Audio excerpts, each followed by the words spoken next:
Hello, and welcome to Moments on the Rock with Evangelist Marlise Harvin.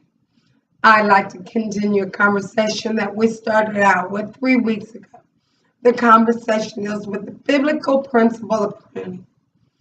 I know that it was hard when we started it, and if you're really trying to put it into practice, it's hard now.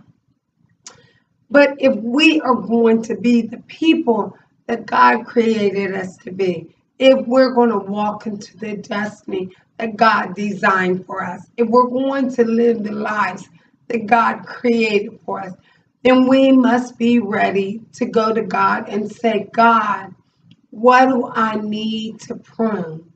God, how do I need to prune it? God, when do I need to do it? And God, could you give me just a little more strength so I can prune? We're meant to be the light of the world. But all too often our flesh is going to get involved.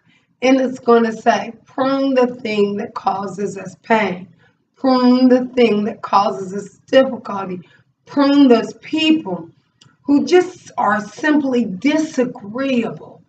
Prune the things that make us stay up all night, walking the floor, that cause us agony, that often make our hearts sick, and keep the things that cause us joy and pleasure, people who always seem to agree with us, even when we're absolutely wrong.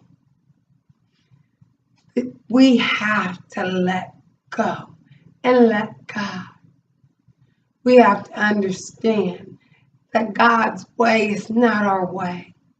Our way is to avoid pain and keep pleasure. But God's way is to use those painful situations to build character in us, to build stamina in us, to build His picture in us so that we reflect His glory, that we're able to stand and endure, that we are able to carry our cross as Christ was, a good soldier. I know it's difficult. I know it doesn't sound wonderful, but it's necessary. If we are going to live those lives that we've always wanted to live, the life that Christ designed for us, then we must be willing and able to carry our cross. For the Bible says, should Jesus carry the cross alone and all the world go free?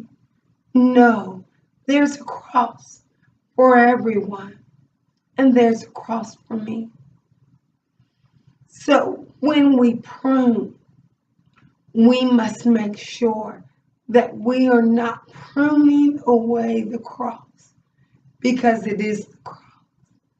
But we are pruning only those things that lead us to sin, stagnate our growth, stop us from being what God designed for us to be.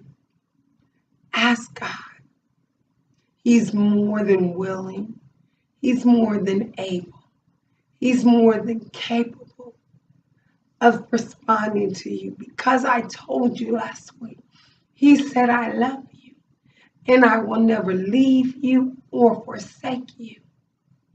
That He knows the plans that He has for you, even what needs to be pruned. So lean on Him and not on your own understanding. Go to Him, consult Him, listen to Him, and follow Him. He is the way. He is the truth. He is the light. He is the gardener. Let Him prune you.